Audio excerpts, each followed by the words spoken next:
Saturday Night Theatre. For the second play in the Edith Evans Festival, we present The Old Ladies by Rodney Ackland, based upon the novel by Hugh Walpole. Edith Evans plays Agatha Payne, Gwen Ffrangcon-Davies, Lucy Amarist, and Sylvia Coleridge, May Beringer. The Old Ladies. Quite a number of years ago, there was an old rickety building on the rock above Polchester in an old grass-grown square. And in this house, at one time or another, lived 3 old ladies, Mrs. Lucy Amarist, Miss May Beringer, and Mrs. Agatha Payne. It was a windy, creaky, rain-bitten place. Mrs. Amarist's room was on the ground floor, and she stayed indoors a good deal. Miss Beringer was new to the house. She had come to her room on the first floor only the day before. On the first floor, too, was Mrs. Payne's room. It was a large room, curiously jumbled with odds and ends. And the first things you noticed were a black-haired doll called Miranda in a green dress, and 2 packs of cards scattered on the shabby red tablecloth. There was a cuckoo clock and a large black rocking chair, and in it, Mrs. Payne, a large, stout, shapeless woman with deep black hair and highly colored cheeks. Her hair was tumbled carelessly about her head, and stuck into it askew was a cheap black comb studded with glass diamonds. As the cathedral clock struck, Miss Beringer went nervously downstairs and across the hall, hesitated, and then knocked on Mrs. Amarist's door.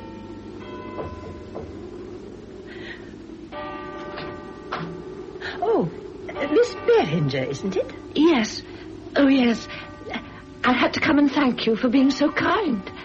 And to wish you the compliments of the season, of course. I'm so pleased. I hoped we'd meet before Christmas Day. Do come in for a moment. I was just going to make a cup of tea. I do like a cup of tea between breakfast and lunch. Oh, thank you so much. I couldn't wait to thank you for being so generous, as I'm sure indeed you have been to a perfect stranger. Well, after all, I thought to myself when you arrived yesterday, we are going to be such very near neighbors, we must get to know each other a little. You will sit down, won't you? Have you met your other neighbor, Mrs. Payne, yet? Mrs. Payne? Oh, no. No, she's the lady in the room next to mine, isn't she? Yes, the agent, Mr. Richards, told me. Oh, yes. Oh, I'm sure I shall be most comfortable here. The house is very rickety, of course, and when the old gentleman who had your room previously left, I did feel quite queer sometimes alone in the house with Mrs. Payne, but I'm sure we'll all be very happy now. Well, I'll see to the kettle. I really could have wept when the char lady came in. It was such a lovely surprise this morning. Oh, it was such a nice thought. I really could. And it must be months since I had a fried sausage for breakfast. Oh, you left enough for yourself, I hope. Dear me, yes. Did you have far to come yesterday? Not so very far, no. St. Lennon's. The 3:45 it was, I think. Or was it the 3:40? I've never been there, but I hear it's very bracing. Yes, very. The air is wonderful. It agreed with me splendidly. Splendidly. Were you there long? Oh, yes, several years. But it had too many associations for me after my last little dog died. And then my friend, Jane, who married and went to India, she lived there, too. There's a very fine view of the cathedral from my window. Is it far away? Oh, no. Quite a short walk. I always go to the services there. Oh, do you? I was thinking I'd very much like to attend a service tomorrow. I wonder... Why don't you come with me? Oh, may I really? I would like it so much. It's really something to look forward to. I'm so glad, Miss Beringer. It is for me, too. To tell you the truth, I'd been wondering whether I might have a tiny party this evening. A party? Dear. Well, it wouldn't be a real party. There would only be ourselves. Just tea and cakes. But I've got a little surprise. It suddenly came upon me to buy it on my way home this morning. What do you think? Oh, it sounds wonderful. The other lady will be here, of course. Mrs. Payne, oh, yes. Though I haven't asked her yet. Does Mrs. Payne attend at the cathedral also? No, oh, no. No, she doesn't go about much. She's getting a little past it, I think. She has a weakness in her legs. Oh, quite. And I have rather an idea that she's a Roman Catholic. Oh, you don't say so. Dear. So, of course, she wouldn't go to the cathedral. Quite. Did you go far for your walk this morning? Well, right over the bridge. And I must admit, by the time I arrived at my cousin's, I did feel rather tired. But then it may have been through carrying the picture, because otherwise I've been very sprightly lately. Oh? Oh, there, the kettle's beginning to boil, and I've nothing ready. It's so difficult to know what to give for Christmas, isn't it? Especially to a man like my poor cousin Francis, who is confined to his bed all day and hasn't very long to live. So in the end, I thought a picture would be nice. Yes, a picture's always nice, isn't it? Yes. Oh, dear. We are cozy in here. I'd better let it stand a moment. May I look round your room? Yes, do, please. This is your husband's photograph, I suppose. Yes, that is my husband. Oh, what a fine face. A fine face. And is this your little boy? Yes, that's Brand. Ah, he is a nice little boy. Is he... He's a grown man now, of course. He lives abroad. I write to him every week. Every week, yes? And which part is he? I'm not quite sure. He was in America when I last heard. Milk and sugar? Oh, if you don't mind, two. Do have a biscuit, will you? I don't really think I could manage one. Oh, but they're nothing. Well, perhaps. Oh, thank you. I shouldn't, of course. I'm nothing but a glutton. Mrs. Payne's the one for sweet biscuits. She's fond of them, is she? She has quite a passion for sweet things. Really? Chocolates? No, nougat she likes, and sticky things. Queer, isn't it? And raspberry jam.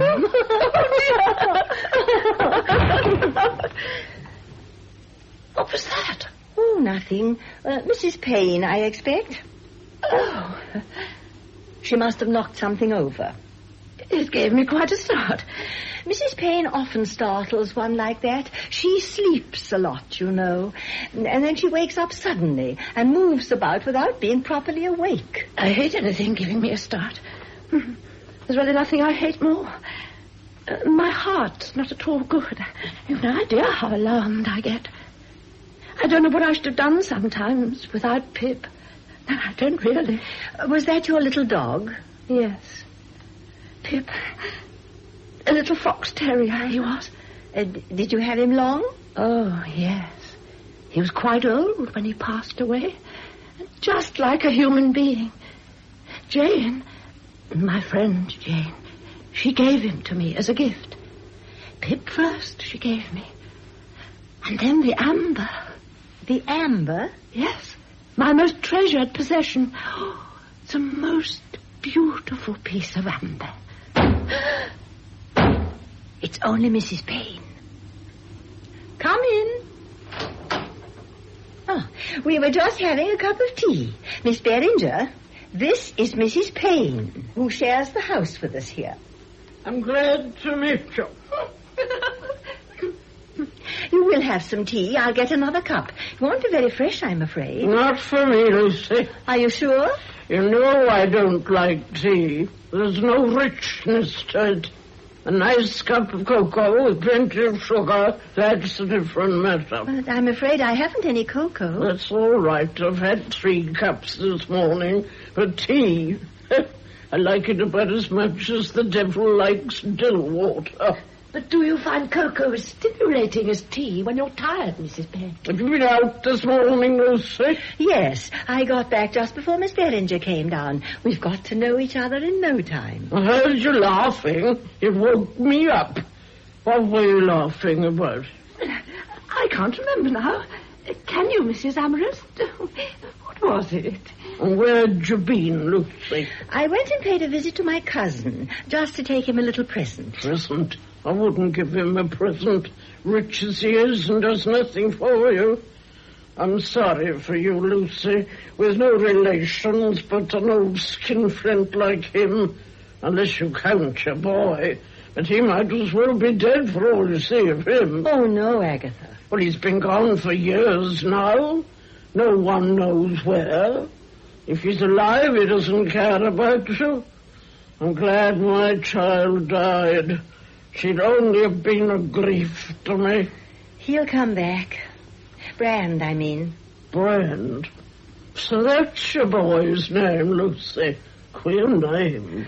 But isn't he right to tell you what he's doing? Perhaps he is dead. I know he's not dead. I'm expecting to hear any day now. You've been expecting to hear any day ever since I've known you. You're a patient woman. One would never think it was Christmas Eve, would one? Oh, Agatha, I felt I simply had to do something this Christmas. I bought a little surprise for us all on my way back. I simply couldn't resist it. You will come down tonight, won't you? And I'll have cakes and tea. No, cocoa. I'll remember to get cocoa for you, and we can have quite a little party. But the surprise is the thing. I'm sure you'll like it, dear.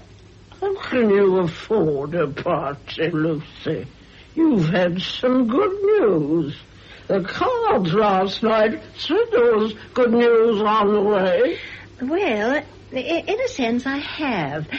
And yet it's not news exactly. My cousin spoke to me in a very kindly manner this morning. Did he say leave you something in his will? What did he say he'd leave you? Well, he said £1,000 a year. £1,000? £1,000 a year? Well, Lucy, that's a fortune. Was there anyone else there when he said it? No, there wasn't. We were quite alone. And he was very kind indeed. I've never known him so nice. So you're going to get £1,000? It's only what he said. You can never be sure of anything, can you? What could you do with £1,000? Well, Agatha, I could find my boy, and we'd live together again. Is that all you do? That's all I'd want. There'd be plenty over, wouldn't you? What would you do with that? Wouldn't you buy anything? Wouldn't you buy any jewels or trinkets? Any coloured things? Silks and jewels? No, nothing like that you wouldn't buy, would you? No, I can't say I would, Agatha. No. Well, I'm afraid there isn't anybody who's likely to leave me £1,000. I wish there were. Anyway, he probably won't leave it to me at all. Do let's talk of something else. Shall I take your cup, Miss Beringer? Oh, yes, thank you. Lovely cup of tea it was. Oh, I'll be going, Lucy. And you're quite right. Don't count on the money. You come to me and we'll talk it over. There's nothing like a little plan. Nothing. Oh, don't go yet. Would you lend me some of the money? Lend you some? Why, of course. You're a good creature, Lucy. I'd do the same for you. And after all, you must be pretty sure of it. You wouldn't go spending money on parties and surprises, else you've only £10.4 in the bank and nothing coming in. Whatever gave you such an idea? You're quite wrong, Agatha. You are really. What could could have put such an idea into your head? Well, I saw the letter from the bank. It was on the mantelpiece. I didn't mean to read it. Oh, but you shouldn't have. What were you thinking of? I assure you it's a mistake. The letter was a mistake. You shouldn't have said such a thing. It was a seasonable Christmas, and the snow was falling. Mrs. Amherst took in the Christmas tree she had ordered, and as she did so, the bells rang out from the cathedral.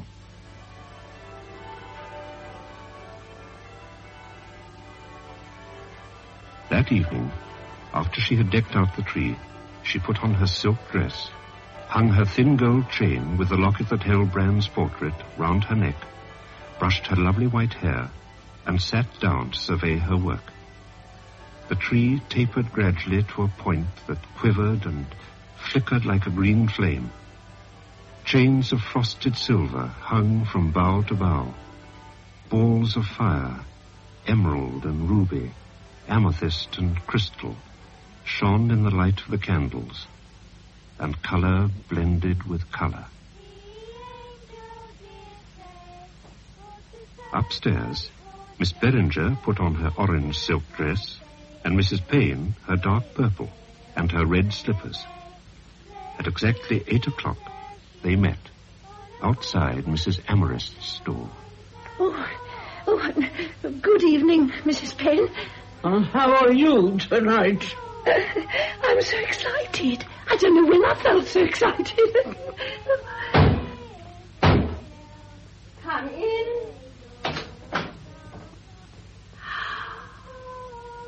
Oh, dear. A Christmas tree. Dear me, dear me. Was it very silly of me?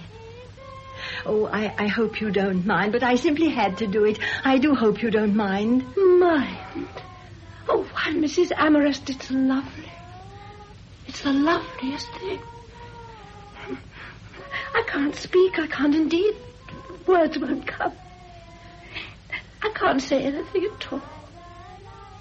Well, sit down, both of you. Dear me, there's quite a draught. I'll shut the door.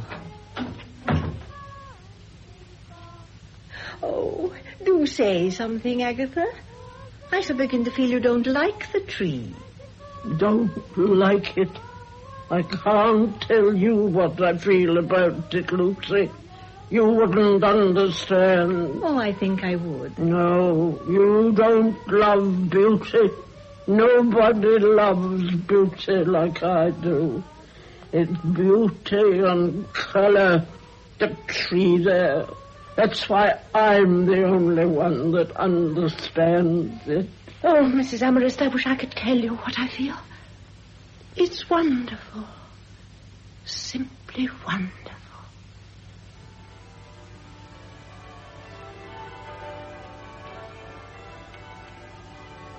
Oh, I'm forgetting all about the tea. You will have some, won't you, Miss Beringer? And Agatha will have cocoa, I know, with lots of sugar in it. I got the cocoa specially for you. I remember once when I was a little girl, when we were all children at Exeter, you know, we had one Christmas time a really lovely fairy on top of the tree. Oh, it was lovely. I wish you could have seen it, Mrs. Amherst. I wish I had. Your cocoa, Agatha. Thank you, Lucy. And you must help yourselves to cakes and sweets. I'll put them here where you can both reach them. Thank you, Lucy. I've never seen such a beautiful Christmas tree. Never. All the afternoon I've kept wondering, well, is it silly of me? I couldn't make up my mind.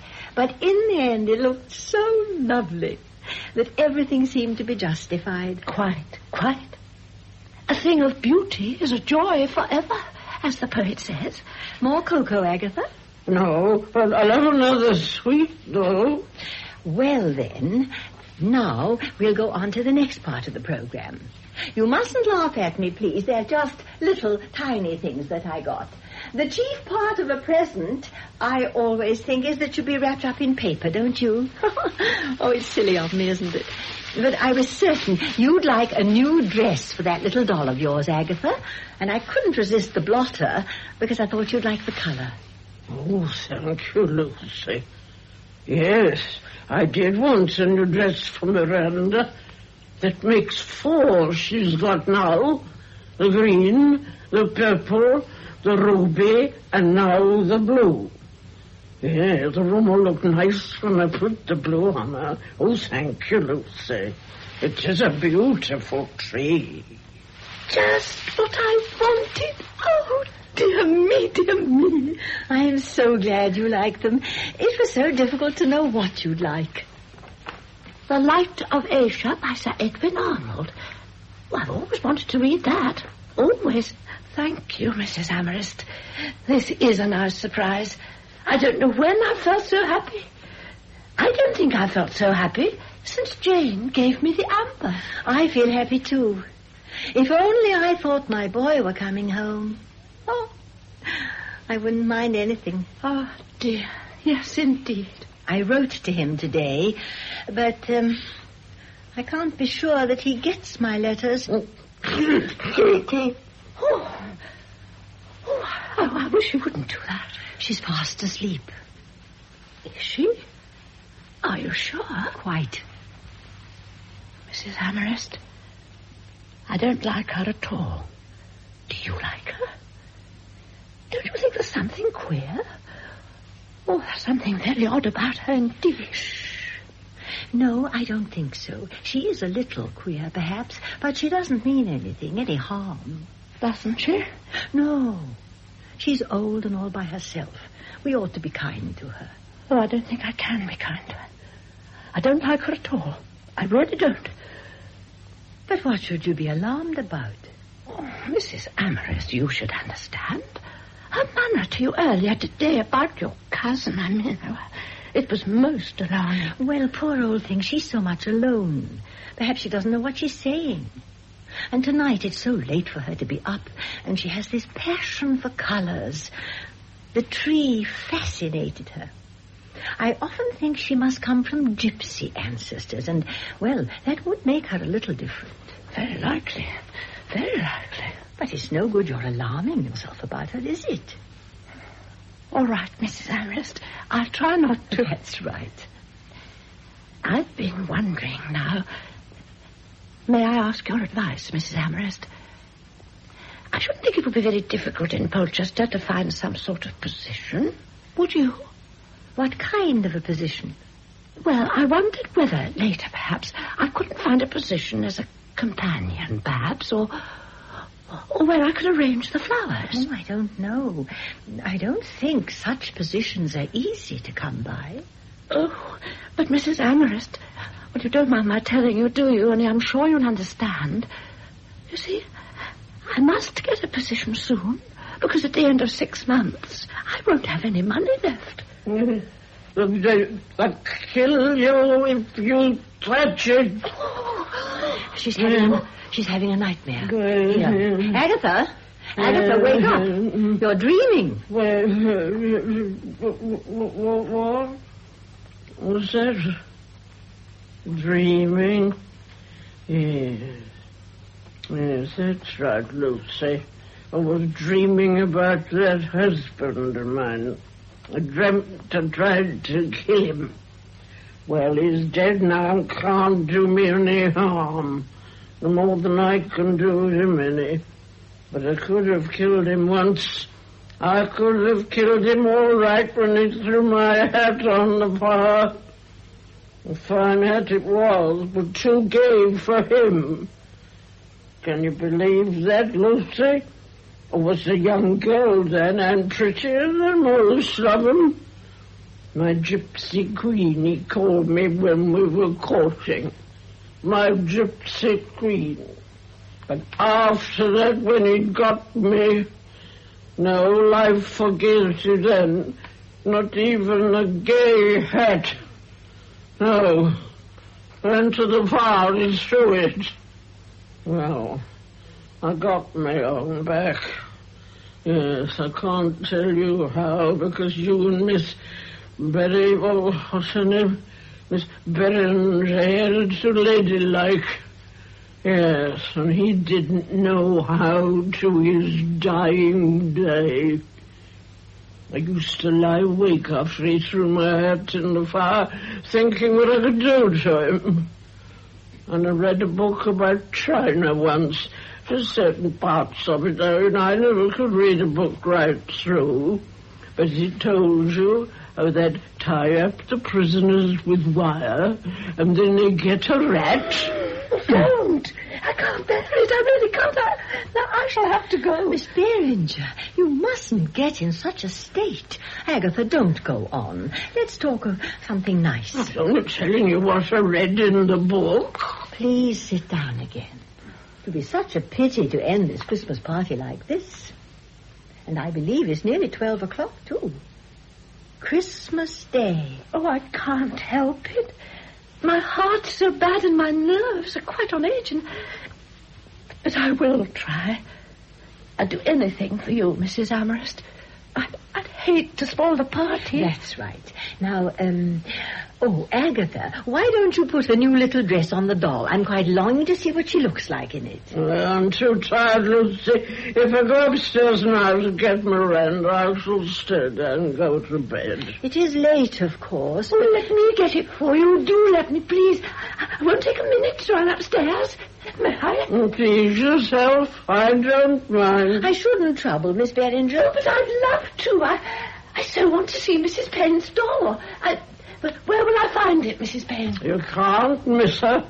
She's a big doll. You'll see her all right. Well, thank you. I'll get her. I'll get her then. Oh, and Mrs. Amherst. Yes? Would you like to see my piece of amber that Jane gave me? Yes, very much. Oh, well, I'll bring that down too, then. Bye-bye, then. Bye-bye for a second or two. Bye-bye. Bye-bye, idiot. Why don't you like her, poor old thing? I don't mind her. She irritates me, that's all. What's she so frightened of everything for? You must admit, Agatha, you are a little alarming sometimes. Me alarming nonsense. Bye-bye. I like people to have gumption. Wants to see the doll, but she wants any excuse to get away from me for a moment because I frighten her. Bye-bye. I think you're very unkind, Agatha. Nonsense. She's frightened of everything. You can see that. You and me, Lucy, we're not frightened. I like you for that, Lucy. I respect you. You've got independence. But her... Look at her. She's not worth talking about. You're quite right, poor old thing. She's never known what it is to live. Oh, it's cold. The fire's going out and I'm going to bed. Help me up, Lucy. Must you go now? Yes, I must. Bed's all I want. And you'll have to help me up the stairs. My legs are funny tonight. Oh, dear. Are you going to bed now? Look, Mrs. Amherst. I've brought the amber. It's pretty with the light shining through it. Look. Oh, what a lovely thing. It's like a piece of fire. And all the colours in it. That's a beautiful thing you have there. Oh, yes, it is, isn't it? It's my most precious possession. I'm so glad you like it. Oh, I do like it. I'm so glad. It's been much admired. Everybody likes it. It's worth a lot of money, I believe. Do you think you'd sell it if you were offered a large sum? Oh, dear, no. Nothing would induce me. The greatest friend of my life gave it to me. May I look at it a little closer? Oh, I certainly do. May I have it in my hands for a moment? No. Oh, dear, I feel terribly ill. I'm very sorry. My head, it's bursting. Oh, Agatha, you frightened her again, poor old thing. You'd better go to bed. Very well, Lucy. Good night. Oh, Mrs. Amherst, I'm so sorry to have spoiled the party. I really am. She frightens me. She really does. The queer way she looked at the amber and the way she looks at me. But Agatha always looks a little strange. She has those big black eyes. It wasn't only those eyes. I'm sure she's going to do me a mischief.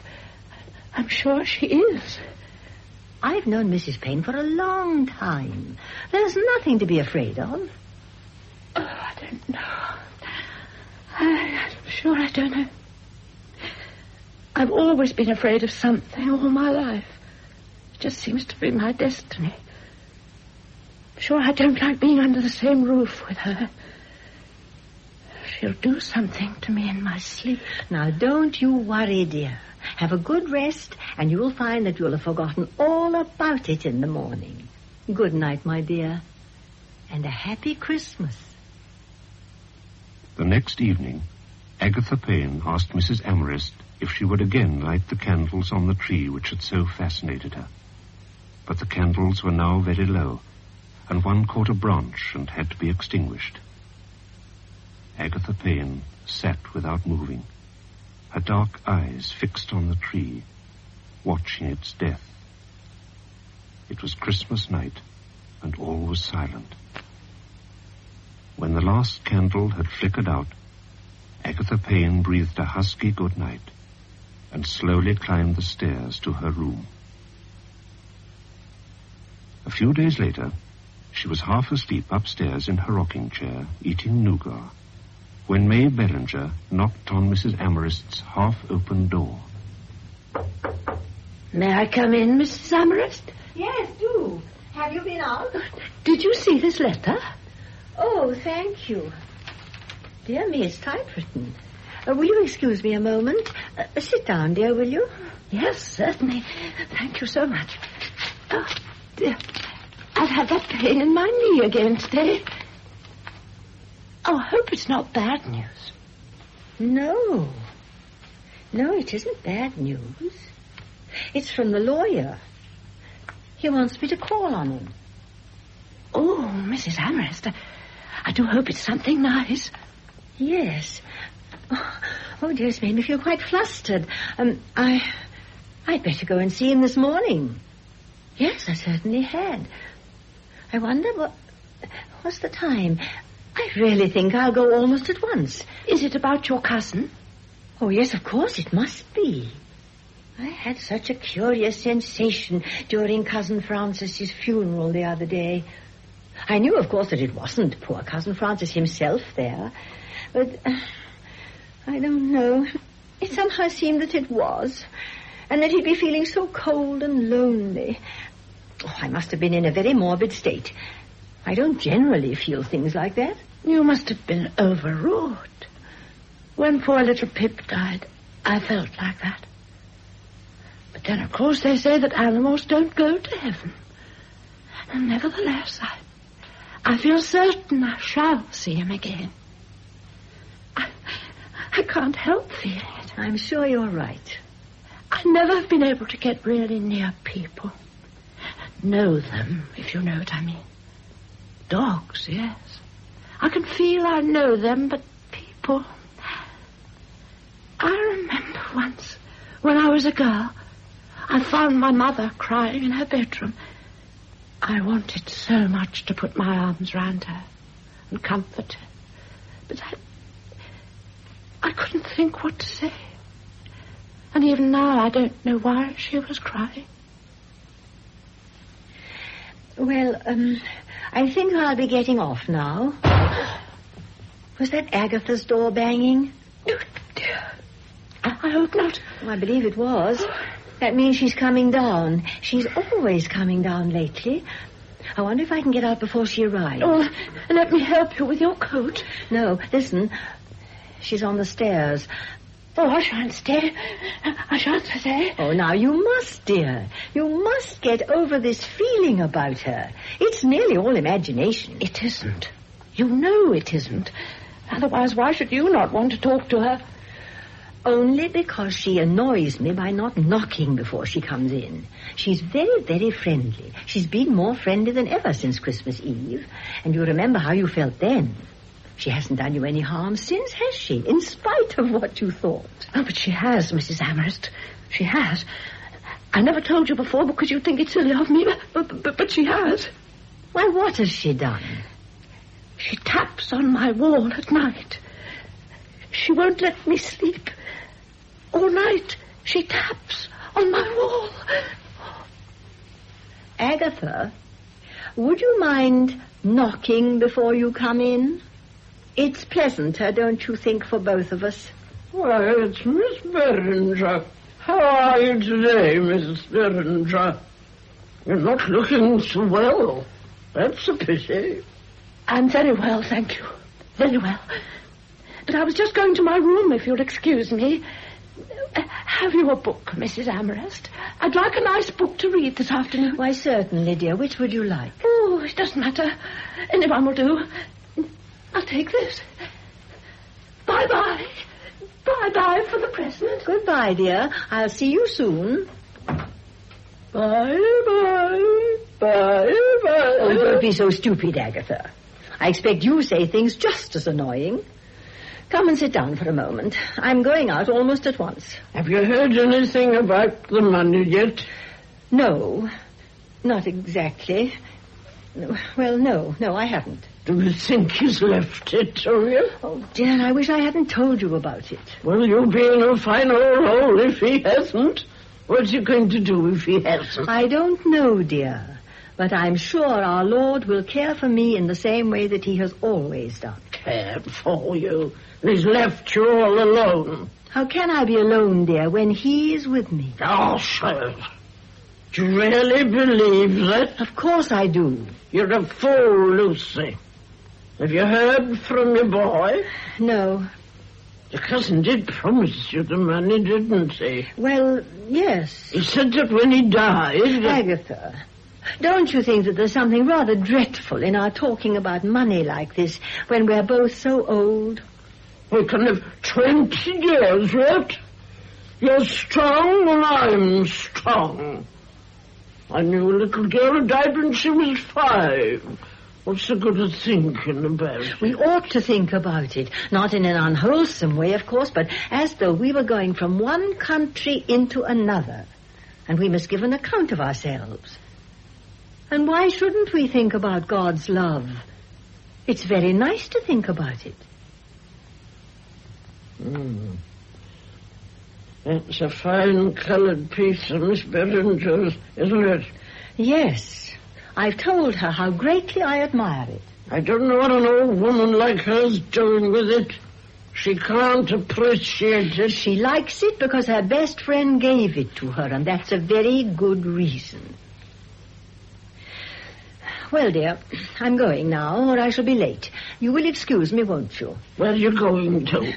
Oh, nowhere much. Nowhere much? What do you mean? If you must know, Agatha, I'm going to the lawyer's. I heard from him. What's the letter? Why didn't you tell me? Why'd you keep it a secret? Because you will talk about it so much, Agatha, and I don't like it. What does he say in the letter? About the money? He simply says that I'm to go and see him. It may not be about the money at all. Whatever will you do with it all? Oh, don't, Agatha. Goodbye, dear, and take care of yourself. Goodbye. I shan't be long. Lucy. Yes? I should like to know what he says to you. And then Agatha slowly climbed the stairs, passing Miss Beringer's door on her way to her own room. Come in and have a little talk with me. Will you, Miss Beringer? Why don't you come in? You'll be warmer in here. I'm having a cup of tea. Oh, have it in here. So, Miss Beringer, you're not frightened of me, are you? No, I'm not. Do sit down, Miss Beringer. Make yourself comfortable. That's right. Are you enjoying your tea? Thank you. Yes, very much indeed, thank you. Now, Tell me. I don't want to be impertinent, but what are your plans? Oh, I don't know. I really don't know. It's so difficult to say, isn't it? I hope to find some work very shortly. What kind of work? Companion to some lady, perhaps. Some old lady, you know, can't look after herself. Someone too old to really care for herself.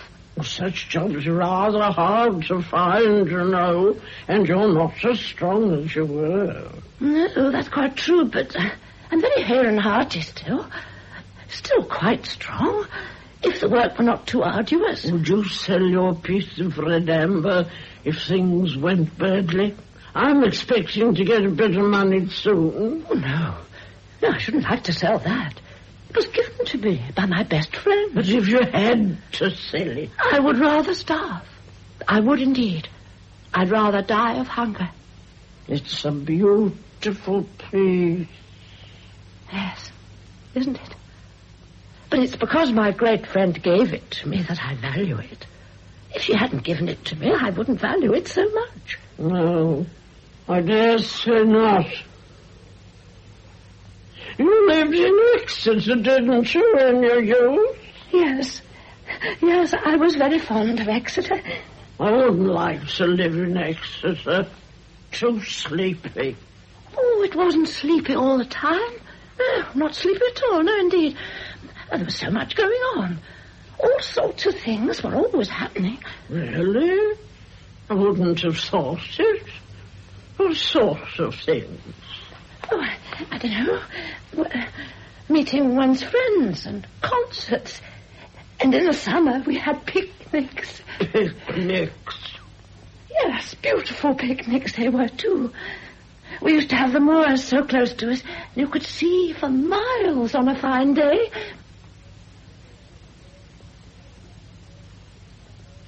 Do you know when you're going to die? To die? Oh, no. Do you want to know? No, I don't. I don't want to think about it. Ah, you're a coward. No, I'm not. But I don't want to think of it. It's not a thing you want to think of. Why not? It's coming sometime, that's certain. It's preserved for many. Take yourself now. When your money gives out and you don't get a job, what are you going to do? I don't want to think of it. Indeed, I don't. But you ought to think of it. You ought to make provision. Who will you leave your things to? My things? Yes, your odds and ends. That piece of amber, for instance. If you sold it beforehand, you wouldn't have to bother who to leave it to. I hadn't thought of it like that. Haven't you made a will? No. It didn't seem worthwhile. Well, I should make a will at once. You never know what will happen.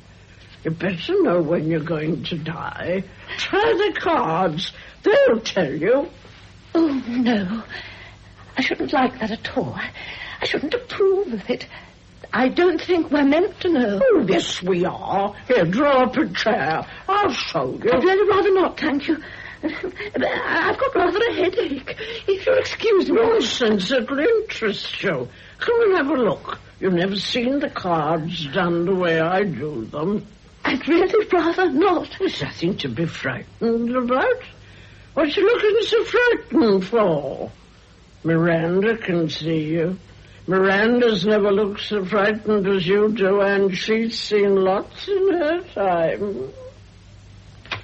There they are. 6 of clubs, Queen of spades, 4 of diamonds. Shh. This is you. Just as I thought, the 8 of spades. Why am I the 8 of spades? It isn't you who are the 8 of spades. It's the combination with the other cards. You're in danger. Danger? Yes, they show it quite distinctly. I'll deal some more. 4 of hearts, 5 of diamonds, knave of clubs. Yes, there you are, don't you see? 10 of spades. The 10 with the knave of clubs and the 5 of diamonds. You're threatened with something very serious indeed. Oh, dear. This isn't right. Really, it isn't. I think I'll go to bed, if you don't mind. Oh, wait a minute. We're just coming to the exciting part. There you are. Isn't it extraordinary? You're in luck tonight. They're coming out well. Now, let's see. Yes, all black. That settles it. Settles what? Of course, there may be nothing in it. Still, it's an odd thing, you know. You're very foolish not to sell the amber. You should certainly make your will. You should indeed. All black. It's wicked. You shouldn't do such things, Mrs. Payne. They're against religion. Yes, all black. You must come to tea another time, Miss Beringer, and we'll do the cards again. Makes a nice change for you. Yes, thank you. I'm afraid, though, I'm not used to these sorts of things. Well, I forget it's only fun. Well, have a piece of nougat. Oh, no, thank you, no. Don't you like nougat? I just don't fancy it. Well, there's none here anyway. Now, that's a pity, no nougat. Perhaps I'll go out and get some. Yes, I will.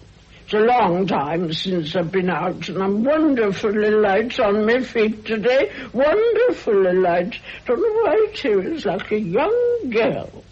Yes. Yeah. Shop's nearly next door. Shan't wear my best hat. I hope you enjoy your little outing, Mrs. Payne. And thank you very much for a pleasant afternoon. Of course, I don't get out much, but there's nothing that does you more good than a minute's walk when you're feeling light on your feet. Now, tell me, Miss Beringer, which hat you like me in? They don't make hats like this nowadays. Yes, the modern style is not at all becoming. These girls one sees, so severe. They won't get the fellas after them like that. A real man, a man who's worth your while, likes a bit of beauty, bit of colour. You can't beat fruit on a hat. Yes, the old ideas are always right. Nonsense, of course they're not right. What's the matter with some people is that they've never been young. I get on well enough with the young folk. Nowadays, given half the chance, I'd have rare old time. Got a cold, Miss Beringer? A cold? Oh, why? You look as if you got a cold. Well, I'm not well, of course. My knee. Oh, your knee? Was your head just now? You got a headache in your knee? Wouldn't suit you, would it, this hat? No, it's rather... Well, I wear a different style. Certainly, I would never choose a hat like that. Oh, grey you'd wear, wouldn't you, grey? Now, hurry up, Miss Beringer. I haven't got your coat on yet. I don't like to keep waiting, you know. Oh, dear, I didn't say I was coming with you. I couldn't really. Get some barley sugar and a new pot of raspberry. She hasn't brought me my raspberry lately, that charwoman. That'll give her a surprise in the morning when she finds I've been out and got it myself. What's the matter, Miss Beringer? Why don't you get your coat? Coming without it, I shouldn't. You shiver enough in any case. I'm sure I don't shiver. Well, it's nerves. I feel a bit nervy sometimes. Perhaps the cards meant that. Perhaps you'll go out without a coat and catch your death. You can have a piece of nougat on the way back. Now, hurry up, dear.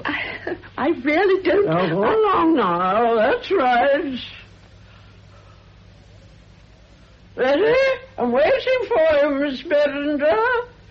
I can't wait much longer.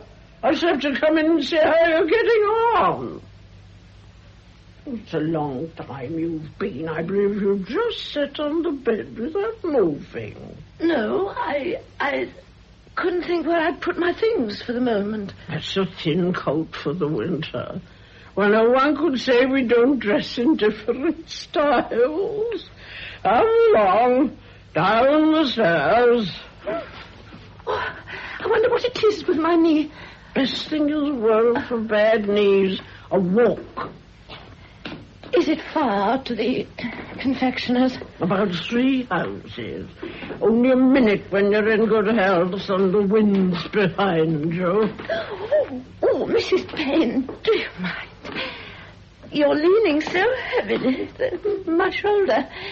I can't go another step like it. Very well. You needn't think I can't move without your help. Not at all. I didn't ask you to come.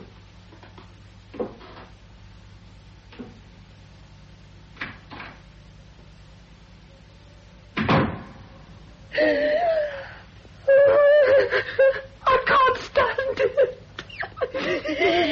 I can't stand it.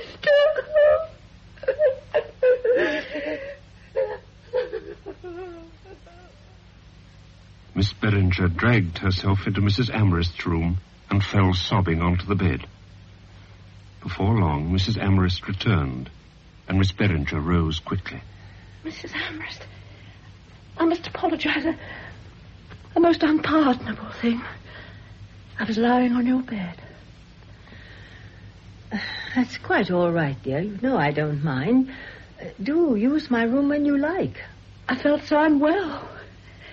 The stairs. Yes, of course. Have you been out? No, I was going with Mrs. Payne, but I didn't. Has she gone out? Yes, to buy some sweets or something. Oh, she's not been out for a long time. No. Did you see the lawyer? Oh, yes. Yes, thank you. One gets very tired walking, doesn't one? Lucy? Hello, Lucy. Haven't you been?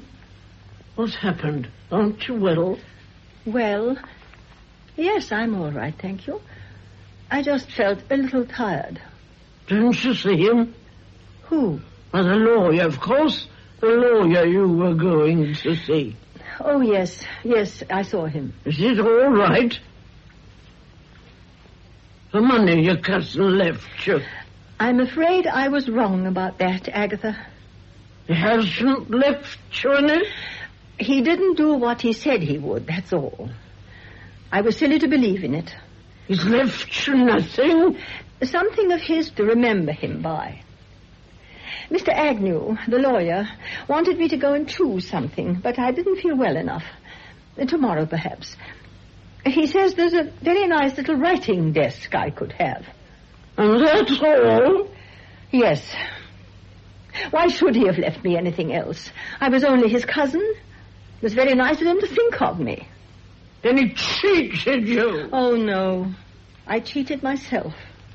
It was only one day he was feeling kindly. I happened to be there. He would have said it to anyone else who was kind to him. I say cheated you. He said he'd give it to you. You made a solemn promise. May you rot in hell, I say. It's kind of you to be interested, Agatha, but there's nothing more to be said. There's only... Kind of you to be interested, Agatha, but there's nothing more to be said. It was only an idea that I had that he might leave me something. I shouldn't have spoken to you about it. No, you should not. Making me believe things that aren't true. It's wicked. A wicked shame. And you'll pay for it. No one's deceived me and not paid for it. You just wait. And Mrs. Agatha Payne half lurches, half stumbles up the stairs to her own room, where she throws Miranda, the doll, onto the floor and mutters to herself. Oh, teacher, to take me in like that. Blasted, milk-faced old fool. Oh, teacher, pretending this and pretending that just to make herself more important. I knew there was no money coming to her. Talk like that to amuse herself, I suppose. Amuse herself. I'll amuse her before I've finished with her. Well, if there's to be no money, I'll get it the other way. The amber. Why did I ever think of buying it? She stole it from me, the Beringer woman. It's always been mine, mine. Before she was born or thought of, it was mine. Long, thin fool. Old maid, stealing it from me. You've only got to speak and she's frightened. She'll give it back all right. I'll go and see her. She'll give it back to me whether she wants to or no, if I have to wring her neck to get it.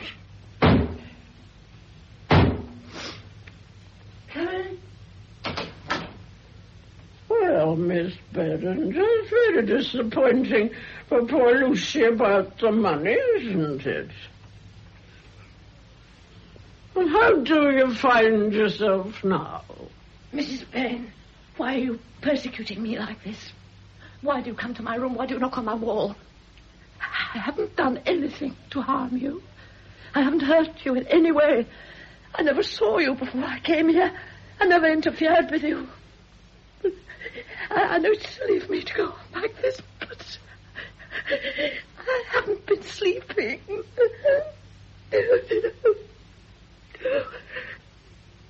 Won't you leave me alone? I've done you no harm. Perhaps I thought you were lonely. Not lonely. Not at all. I don't want anybody. I want to be alone. But you want to frighten me. And you want something else. You want my piece of amber. Who says that I want it? You've strange ideas in your head. You should see a doctor.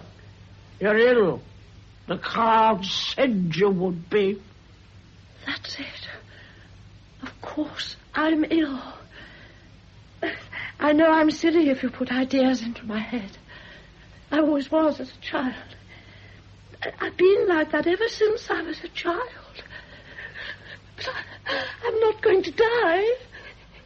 I'm not going to die.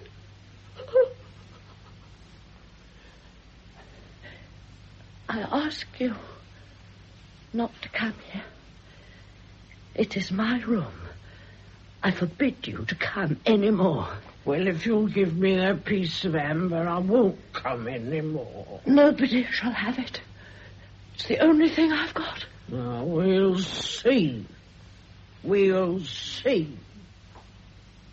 Mrs. Agatha Payne returns to her own room, while Miss Beringer, in great agitation, pulls an old Gladstone bag from under her bed and hastily fills it. She steals downstairs and taps quietly on Mrs. Amarest's door. Yes, come in. Please, Mrs. Amarest. Why, whatever is it? Shut the door quickly, please, please. What are you doing with your bag? I can't stand it any longer. I really can't. I'm going. But I don't know about the train. But what's happened? Is it Agatha? What's she been doing? Tell me what's happened. No, I can't. I couldn't go over it. I'm going to St. Leonard's. I'm going to friends. But please, please, couldn't you get me a timetable? Oh, you must please get me one. Well, I know about the trains, dear. There's always one at 4:30, and it's 3:15 now. Oh, I mustn't miss it. I don't know what I should do if I miss it. Oh, why don't you wait a little, dear, and get the next one? You mustn't go out when you're like this. That'll be all right when I'm outside. When I'm at St. Leonard's, I shall get better. The pain in my back will get better. I shall buy another little dog like Pip, and everything will be all right again. Oh, here's some money for the charlady. Please give it to her. And thank you for being so good to me.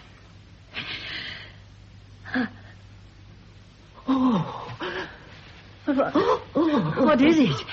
Oh, you must take things more quietly. You mustn't excite yourself so much. Is it your heart? Yes, it's My heart.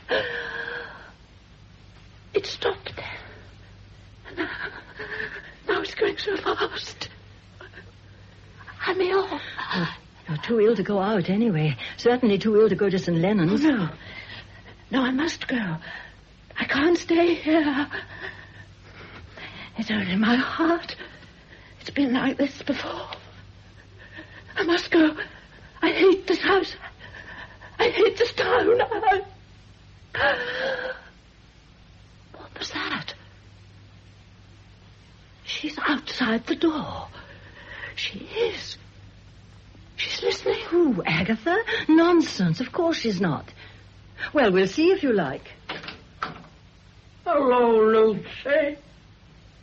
Well, what's the matter? Aren't you well, Miss Beringer? You'll have to stay in bed then, won't you? But never mind. I'll be with you. I'll see that you're all right. You won't be lonely.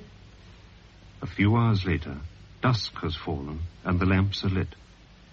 Upstairs in her room, Agatha Payne is playing cards, while downstairs Miss Beringer is propped up in Mrs. Amarist's bed, asleep. She stirs. Are you awake, dear? Yes. Lie still, then. I'll give you some nice beef tea in a minute. Have I been asleep long? Quite a long time, dear, yes. Is it nearly night, then? Oh, no. The last post hasn't been yet. I always count the beginning of the night from when I hear the postman go by. You're not going? No, dear. Don't you worry. I'll get the beef tea.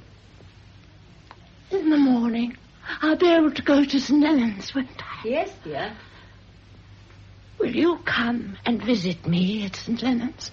I'll show you the places Jane and I used to go to, and where I used to take Pip for walks. Oh, yes, I certainly will.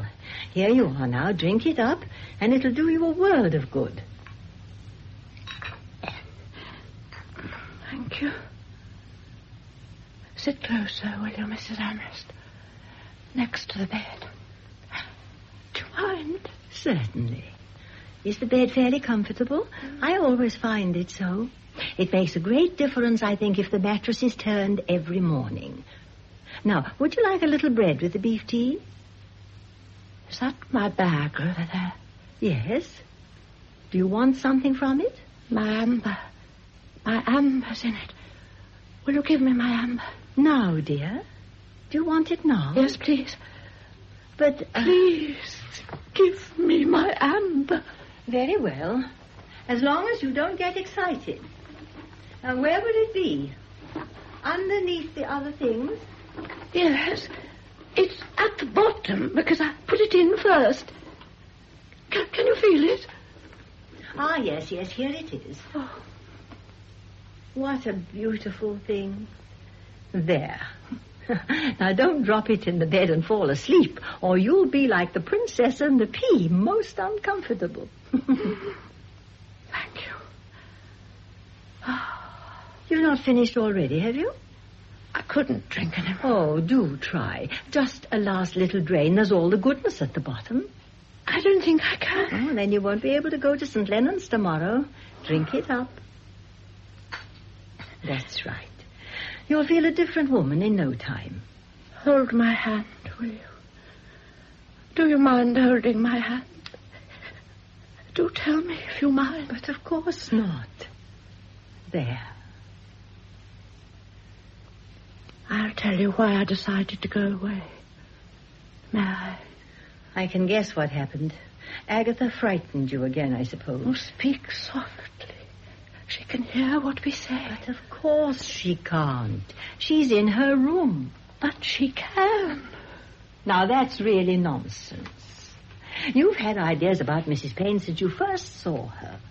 Of course, she's very odd and alarming, but I'm certain she doesn't really mean any harm.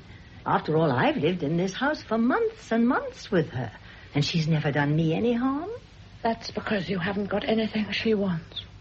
What do you mean? It's my piece of amber she wants, and she's not going to have it. No, dear, you mustn't imagine things. It's only because you're not well.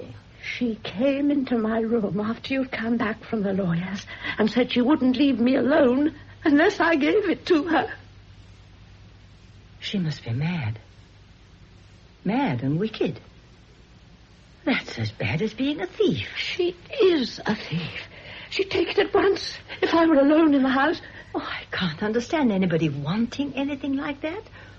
Of course, I like to have nice things, but it's wicked. And that's only a bit of stone or something. It isn't as though it were alive. What's it made of? Well, I think the Chinese find it on the seashore or something. But I'm not certain about its not being alive. When you put a lot of feeling into something, don't you give it a sort of life?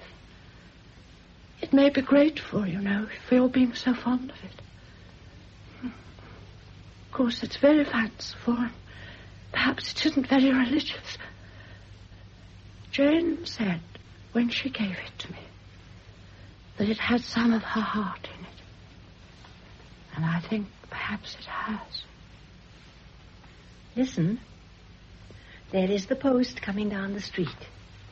Can you hear him? It's the night, then. Yes.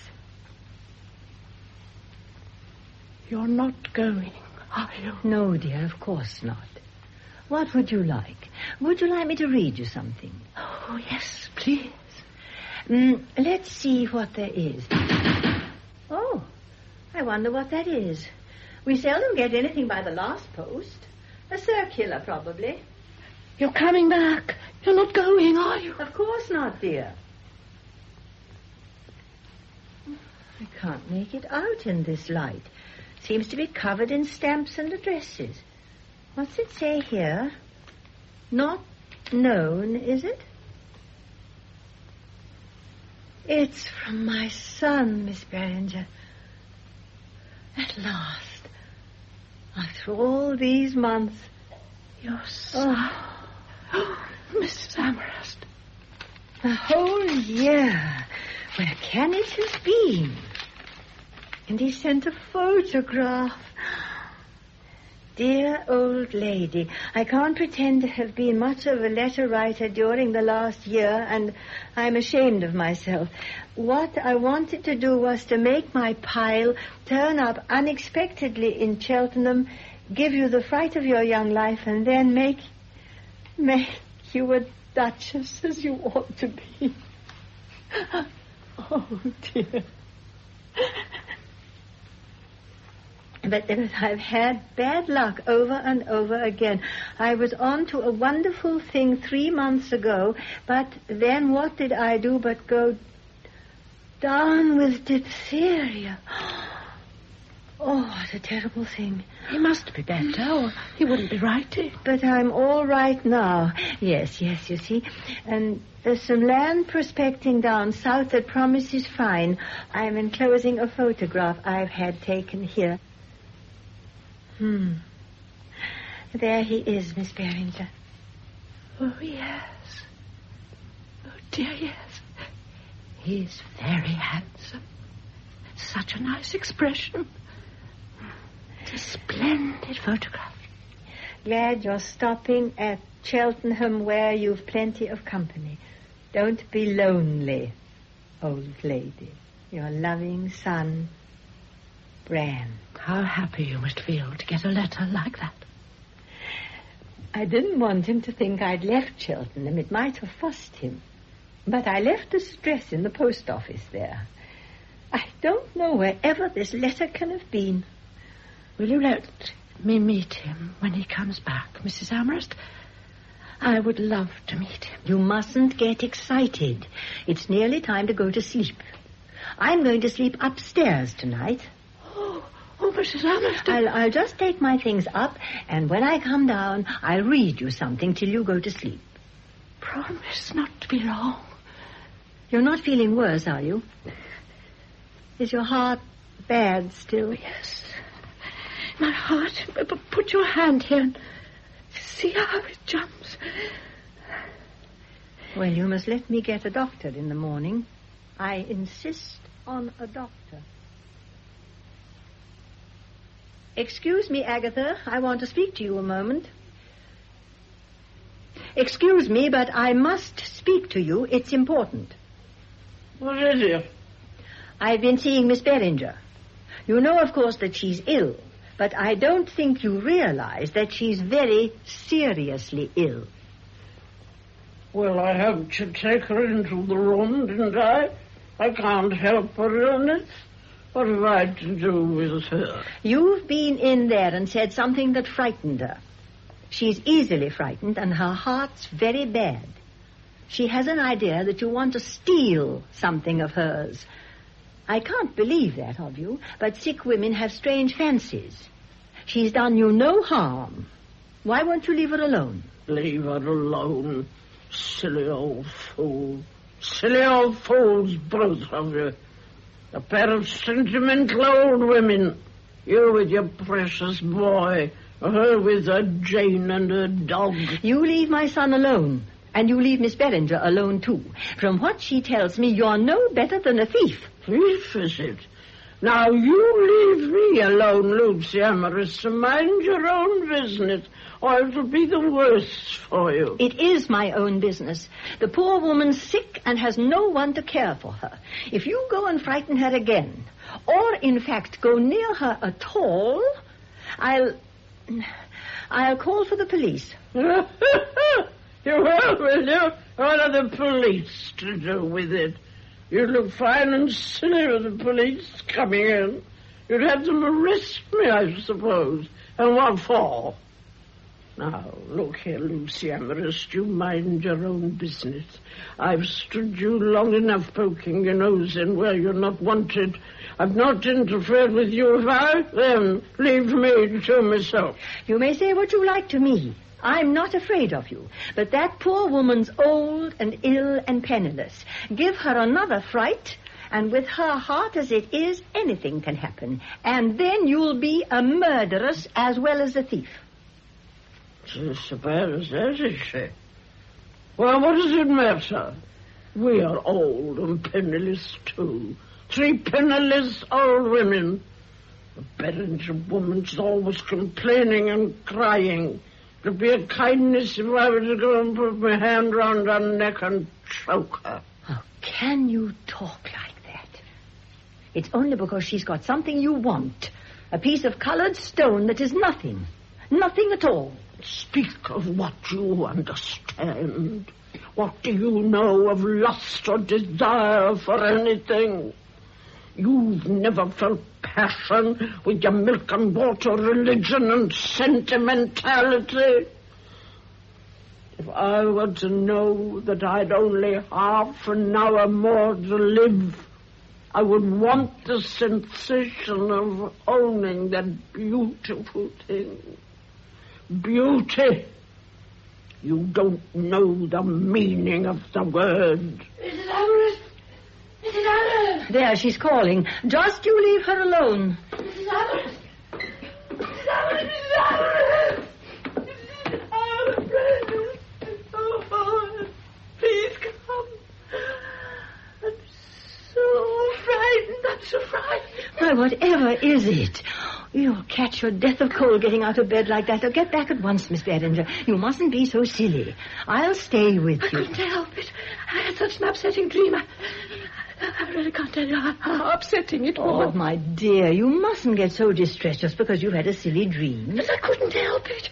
It was a real nightmare, worse than anything I've had for years. My nerves are in such a state I don't know what I'm doing. Now get back into bed. It won't do any good sitting shivering on the edge like that. I know how stupid you must think I am. But do you think dreams mean anything? Just get into bed, dear, and then you can tell me all about it. It was so vivid, as if it really happened. There was this road stretching a long, long way ahead in the wood to one side.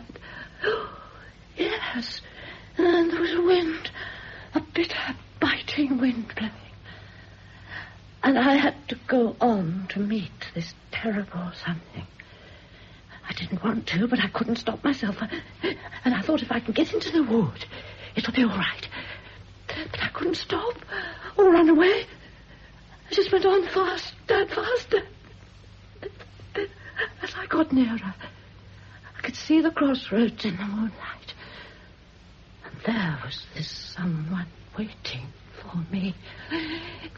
It was so terrible, Mrs. Amherst, and 2 hands seemed to be coming out to take me by the throat. I had to call her. Oh, do forgive me. Please. There's nothing to forgive. Now, pull the clothes up. There, that's right. Now you're nice and comfortable. I gave Agatha a proper talking to. She won't annoy you any more, I'm sure. You spoke to her. Oh, you shouldn't have. Oh, dear, what'd she say? Whatever did she do? I told her that if she went near you again, I should call the police, so you're not to worry about her. And I'll leave the door open upstairs, and then I can hear if anybody moves about. Now, you're sure you're comfortable? Your heart isn't troubling you so much, is it? No. Oh, but do stay with me a moment longer. I don't want you to go. Why, of course I will, dear. You don't think me foolish? Of course not. I am foolish and frightened. A silly old woman. But you've been so kind to me. There is one thing I'd like you to do. What is it, dear? Would you mind, before you go, saying a prayer? A prayer about the dangers of the night. Being kept safe. I know. Dear Lord, we pray thee now, when the night comes down over our heads and there is darkness everywhere, that thy might may be before our eyes, and that whether we are sleeping or waking, we may know no fear. So trusting, we fall asleep in thy arms, dear Lord. Amen. What a nice prayer. I've never heard it before. Yes, it is nice. Our nurse used to say it to us when we were children. Now you must have a long sleep, and then you'll feel much better in the morning. And no more nightmares. Good night, dear.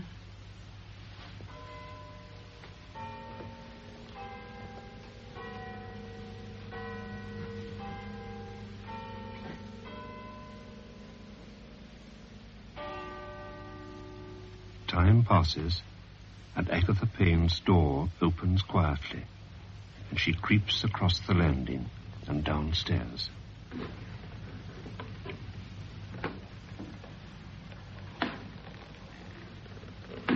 She has changed into an old, dirty yellow wrapper and taken the combs from her hair.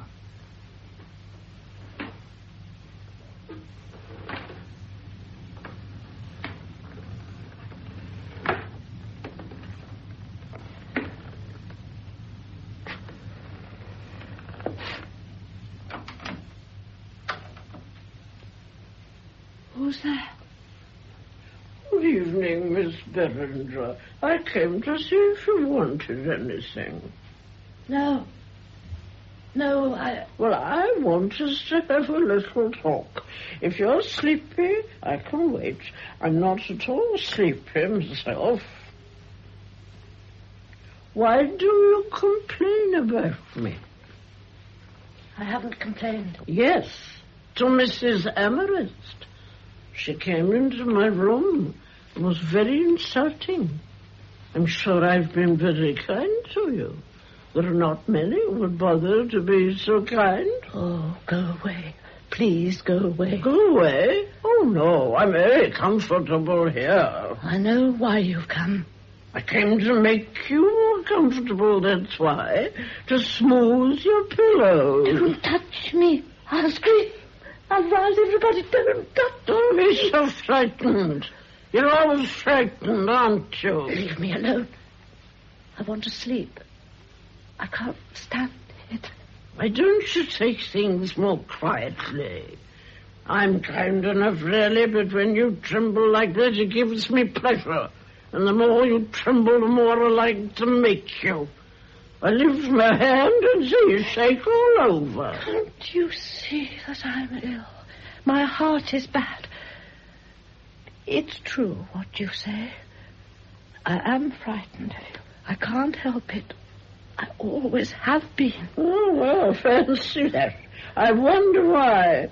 Of course, I'm not very handsome. Sometimes I think I'm not quite right in the head. But you've no spirit. Why, if I were to drag you out of your bed and beat you around the room, you won't object. What do you want? Why don't you give it me without all this fuss? Let's look at it. You've got it here somewhere. No. All right, then. I can wait.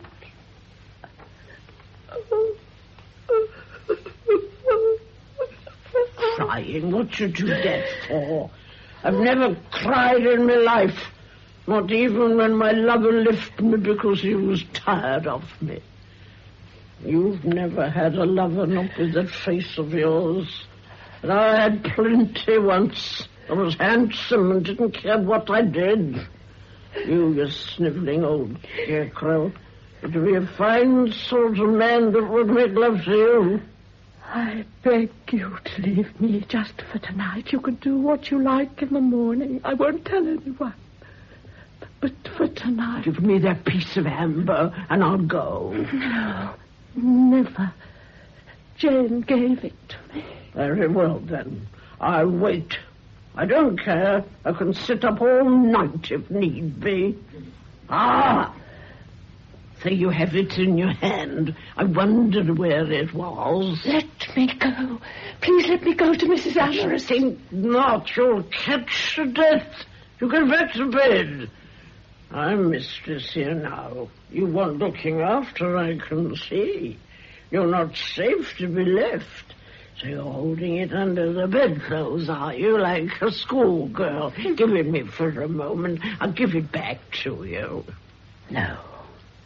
I won't. Well, you won't you? And perhaps I shall have to make you. In spite of my affection for you, I don't think I can sit here all night. Now, come on. Give it up. I'm not going to hurt you, but I'm going to have that piece of amber because I said I would. Come now. Give it to me. You silly fool. Don't aggravate me. I shall hurt you if you don't take care. Now, give it up now. Are you going to let me have it? I shan't ask again. I mean what I say. Jesus.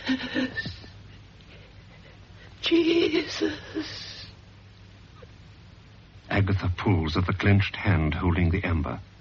May Beringer falls back against the iron bars of the bed. Her body shakes. Her lips are drawn back. Their faces are almost touching. Then a sudden shock galvanizes May's body. She rises straight up against the wall, stiffly like a rod, her eyes staring. A convulsive movement shudders through her, and with a sigh, she collapses against Agatha Payne's bare breast, then slides down, huddled in a heap, as Agatha takes the amber from her still tightly clenched hand. Agatha! Agatha!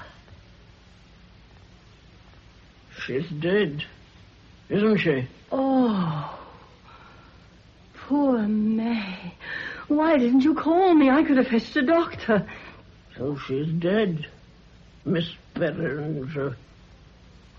Agatha, what's that in your hand?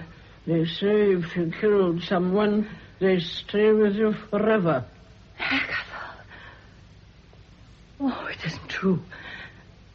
What have you done? She'll follow me now. I know it.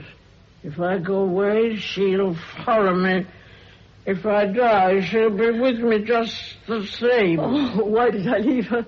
It was my fault. I shouldn't have left her like that.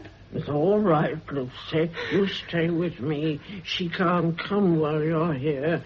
As long as you're here, that'll keep her away. You're mad. You don't know what you're saying. Well, don't leave me. I'll be all right if you're here. There's two of us against them. Stop it.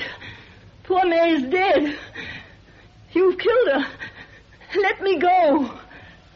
Listen. What's that? Nothing. There isn't anything. Yes, there is. I heard it. She's knocking on the wall. Listen, can't you hear it?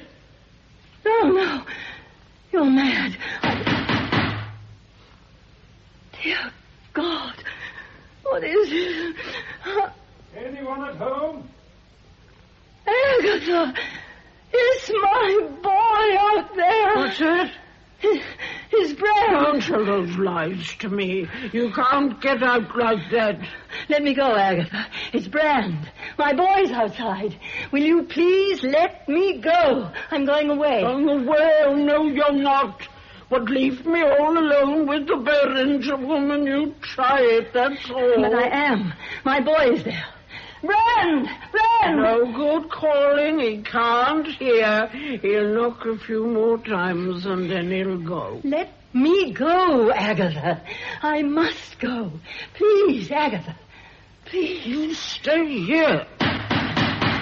Let me go. Brand!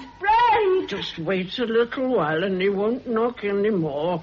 He won't go on knocking much longer now. Listen, and we'll hear him go away. If he does go away, Agatha, he'll find me again. But I want to go now because it's such a long time since I've seen him. Now, don't stand there any more, dear, because he's waiting for me.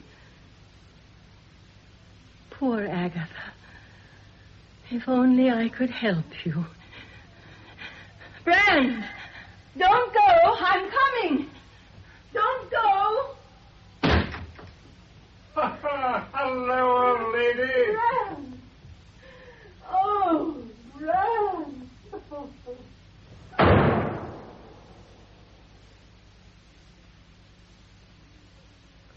So it's between you and me, Miss Beringer.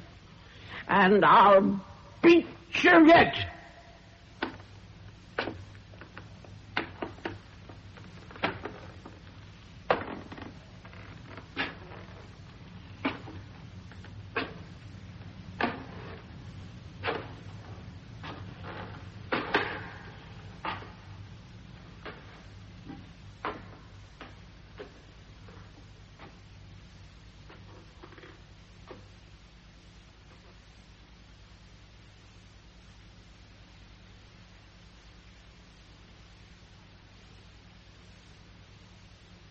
Edith Evans played Agatha Payne, Gwen Ffrangcon-Davies, Lucy Amarist, and Sylvia Coleridge, May Beringer, in that broadcast of The Old Ladies, a play by Rodney Ackland, adapted from the novel by Hugh Walpole. Peter Williams was the narrator, and the play was produced by Charles LaFoe.